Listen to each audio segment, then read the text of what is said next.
After many years of waiting and waiting and waiting, it's finally happening as we speak, guys. And I hope you are truly ready for what is imminent. Bank of America predicts the entire United States banking system is moving toward crypto payments, right? Let's just say digital payments. Mega bullish. So Bank of America supposedly stated this, guys, but then they show Max Crypto, this Twitter account, posts right beside it a Bitcoin picture. You guys realize that it's not going to be Bitcoin, right? That's adopted by the banks. It's not. It's just inefficient, guys, right? What will it truly be, though? It's going to be XRP, okay? In fact, XRP was really made for this sector, right? It really was targeting all the money. And the banks move all the money around, so it makes complete sense. Documentation says it all. Distributed ledger technology, together with the Society for Worldwide Interbank Financial Telecommunications (SWIFT's) Global Payment Innovation Initiative, have revolutionized cross-border payments. It has. Don't get me wrong, guys. Right? If it wasn't for SWIFT, we would basically not be able to move money around easily. But it's still not effective, guys. Right? And usually humans love to build on top of already pre-existing technologies, right? This is why the Ripple team and the people who created XRP were trying to do, because they had a vision. Through DLT-based solutions, players such as Ripple and Stellar are challenging the corresponding banking model. Exactly, right? Indeed, a new era in bank and blockchain collaboration. Why? The partnership between Ripple and Bank of America, initially highlighted for its pioneering blockchain-based cross-border payments network, has evolved into a broader collaboration to simplify financial workflows internally. Bank of America has extended its partnership with Ripple by integrating Ripple's RLUC stablecoin with its internal payments workflow. This article says, guys, right?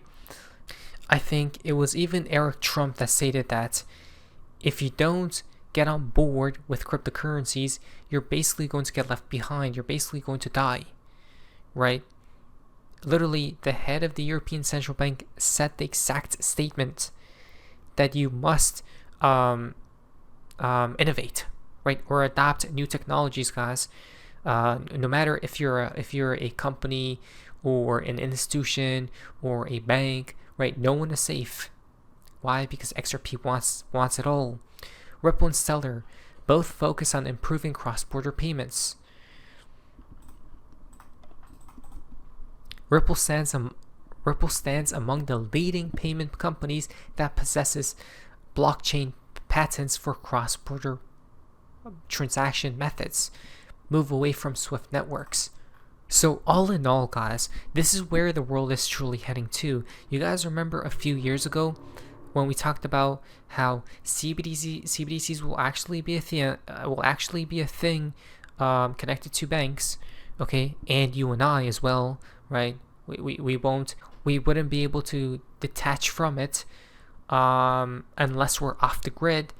But it's a good thing, because that means they will achieve their goal of making XRP the lifeblood and heart of the new financial system, basically the oil of it, to run the new financial system. Without XRP, it's going to be broken. And it has already begun. Justin from Bitcoin Archive: Vietnam to close 86 million bank accounts for failing biometric compliance. Look what just happened, guys. Why we Bitcoin? Now that's not why we Bitcoin, right? Because we actually talked about they brought upon Bitcoin to make everyone comfortable with using cryptocurrencies, okay, digital assets, and then they'll flip the switch into fully transitioning systems. And within this article, it says that all these Vietnam bank accounts were closed, guys. Okay, like 86 million. And they say that we should hold, this is the exact reason why we should hold Bitcoin.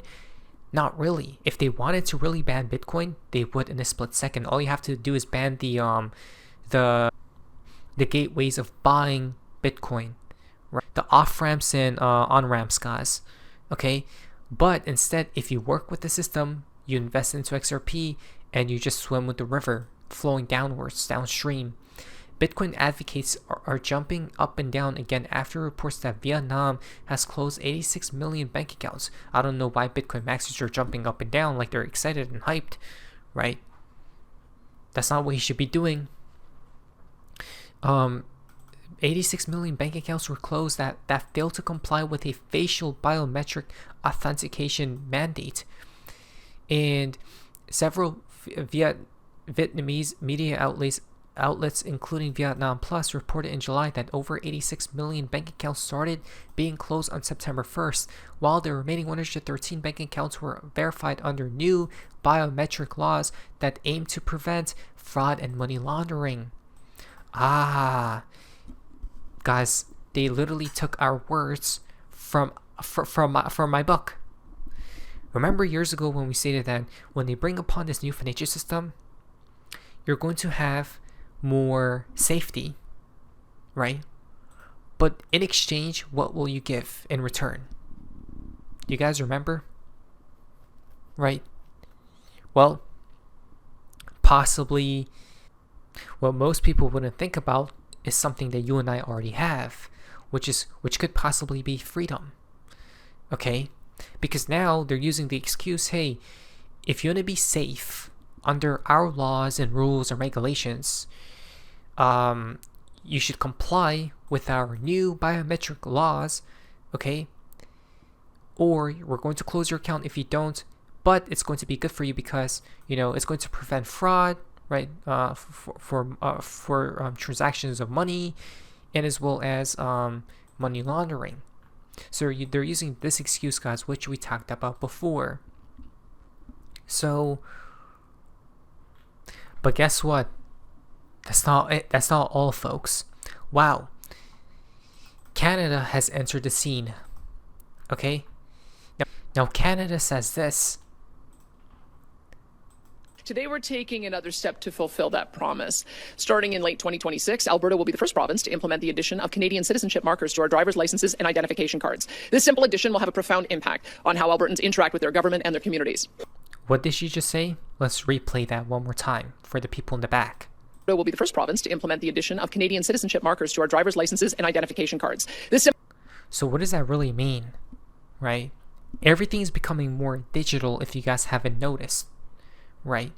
Well, that's where the world is heading to, and money has been outdated. So through all this, guys, they're going to advance the money system, okay, but it will be under controlled, let's just say, through XRP and these certain assets, right, digital currencies. Simple addition will have a profound impact on how Albertans interact with their government and their communities. Why are we doing this? Because we believe in making things better, faster, and more convenient for everyone. By including Exactly. She just used better, faster, more convenient, right?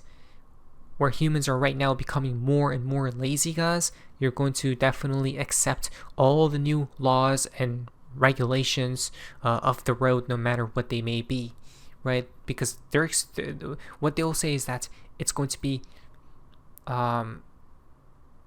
more efficient for you, right? Which could be a good thing as well. I'm not saying it's all bad, guys.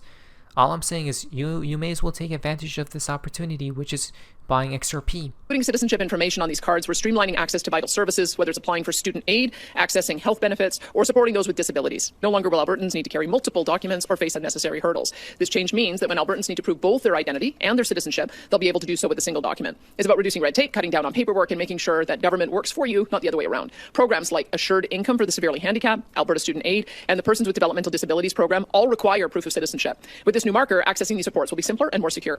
Adding a Canadian citizenship marker is also about protecting our democracy. Election security is a vital concern in Canada. By adding citizenship information to Alberta's driver's licenses and ID cards, we're taking a proactive step toward ensuring that only eligible citizens cast ballots in our elections. That's another statement that or idea that we had.